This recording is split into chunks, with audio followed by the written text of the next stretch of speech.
আপনাদের সামনে কোরআনুল কারীমের একটি সূরা আল মুমিনুনের কয়েকটি আয়াত তেলাওয়াত করেছি। আমরা এই আয়াত থেকে কিছু কথা বলার চেষ্টা করব। আল্লাহ তাআলা আমাদেরকে কথা বলা তৌফিক দান করুক এবং এই অনুযায়ী আমল করা তৌফিক দান করুক, সকলে পড়ি আমিন। আমরা দেরি না করে, আমরা সময় নষ্ট না করে সরাসরি তাফসিরে চলে যাই। সকলে আমার সাথে পড়ুন, আউযু বিল্লাহি মিনাশ শাইতানির রাজীম, বিসমিল্লাহির রাহমানির রাহিম। قد أفلح المؤمنون الذين هم في صلاتهم خاشعون। আল্লাহ রাব্বুল আলামিন বলছেন কদ আফলাহাল মুমিনুন, তারাই হবে মুমিন, তারাই হবে মুত্তাকি পরহেজগার বান্দা, তারাই হবে জান্নাতি, তাদেরকে আমি জান্নাতে দেব। কাদেরকে দেব? কদ আফলাহাল মুমিনুন, যারা হবে মুমিন, সফল কাম। কারা সফল কাম? কাদেরকে আল্লাহ তাআলা সফল কাম বলেছেন? আল্লাযীনা হুম ফি সালাতিহিম খাশিউন, যারা 5 ওয়াক্ত নামাজ আদায় করবে। কি করবে? 5 ওয়াক্ত নামাজ আদায় করবে, খুশু খুদুর মাধ্যমে নামাজ আদায় করবে। যারা নামাজ আদায় করবে তাদেরকে আল্লাহ তাআলা সফল কাম বলেছেন। যদি আপনি আর আমি জান্নাতি বান্দা হতে চাই, জান্নাতে যেতে চাই, তাহলে আমাদেরকে কি করতে হবে? 5 ওয়াক্ত নামাজ পড়তে হবে। কেননা আল্লাহ তাআলা বলছেন যদি আপনি জান্নাতে যেতে চাই, জান্নাতে যাওয়ার প্রথম চাবি হলো নামাজ। এই জন্য আল্লাহ তাআলা বলছেন তোমরা নামাজের সাথে ধৈর্য ধারণ করো।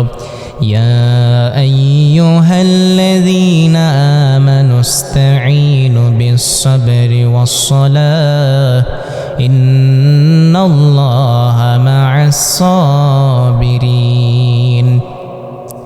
নামাজ আদায় করো হে ঈমানদার, যারা ঈমানদার আছো শোনো শোনো, যারা মুত্তাকি মুমিন আছো তোমরা শোনো, তোমাদেরকে নামাজের হুকুম দিয়েছি আমি আল্লাহ তাআলা।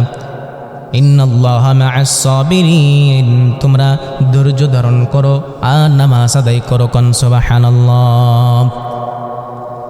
1 নম্বরে নামাজ আদায় করতে হবে। নামাজটা হলো এমন বাইনাল আবদি ওয়া বাইনাল কুফরি তারকুস সালাত। বিশ্বনবী মুহাম্মদুর রাসূলুল্লাহ সাল্লাল্লাহু আলাইহি ওয়াসাল্লাম বলছেন, ও আমার উম্মত শোনো, বাইনাল আবদি, যে বান্দা হবে মুমিন, মুত্তাকি, মুসলমান, ঈমানদার, ওয়া বাইনাল কুফরি, যারা হবে কাফের, কুফর, মুশরিক, মুনাফিক, তাদের মধ্যে আর মুসলমানদের মধ্যে পার্থক্য হলো তারকুস সালাত। যারা মুমিন, মুত্তাকি, মুসলমান, নিজেকে ঈমানদার দাবি করে তারা নামাজ আদায় করবে। আর যারা মুমিন না, মুত্তাকি না, কাফের, মুশরিক, তারা নামাজ পড়বে না। যদি আপনি নামাজ না পড়ি, নামাজ আদায় না করি, তাহলে বোঝা গেল আমি আপনি কাফেরদের মতো হয়ে গেলাম। কন্যা উযবিল্লাহ। কিয়ামতের ময়দানে, কিয়ামতের সেই বিভীষিকাময়ের দিনে কিছু মানুষদেরকে আল্লাহ তাআলা জাহান্নামে দিবেন।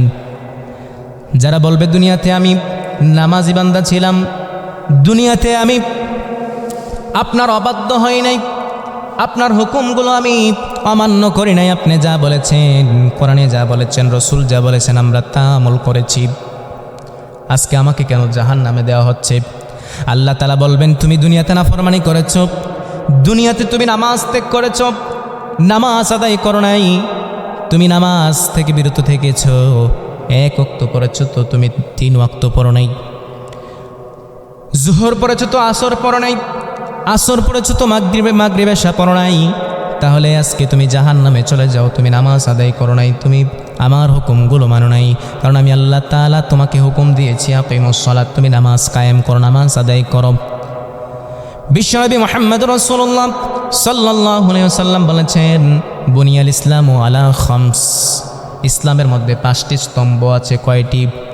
1 নম্বর হলো শাহাদাতু আল্লা ইলাহা ইল্লাল্লাহ وأن محمدا عبده ورسوله এক নাম্বার হলো শাহাদাত লা ইলাহা ইল্লাল্লাহ আপনি আল্লাহ তাআলার ঈমান আনবেন আপনি নিজেকে ঈমানদার বলে দাবি করবেন আমি ঈমানদার আমি ঈমান এনেছি আল্লাহর প্রতি রাসূলের প্রতি ফেরেশতাদের প্রতি কিতাবদের প্রতি আমি ঈমান এনেছি দুই নাম্বার হলো আপনি নবী মুহাম্মদ রাসূলুল্লাহ সাল্লাল্লাহু আলাইহি সাল্লামকে মেনে নেবেন সর্বশেষ নবী হিসাবে শ্রেষ্ঠ নবী হিসাবে এরপরে দুই নাম্বার আপনি করতে হবে কি রাসূল বলছেন আকামুস সালাত আপনি নামাজ কায়েম করবেন ওয়া আতাউজ যাকাত আপনি যাকাত দিয়ে দিবেন ওয়া সাওম রমাদান রমজান মাসে আপনি রোজা রাখবেন ওয়া হজ্জ বাইতুল্লাহ আপনি আপনার উপর যদি হজ ফরজ হয়ে থাকে আপনি আল্লাহর ঘর কাবাতে গিয়ে বাইতুল্লাহতে গিয়ে আপনি হজ আদায় করবেন কোন সুবহানাল্লাহ তাহলে এক নাম্বার হলো আমাদেরকে 5 ওয়াক্ত নামাজ আদায় করতে হবে আমরা কি এখানে যারা আছি আমরা কি পারবো ইনশাআল্লাহ যে এক ওয়াক্ত নামাজও আমরা কাজা করব না আল্লাহ তাআলা আমাদেরকে তৌফিক দান করুক সকলে পড়ি আমিন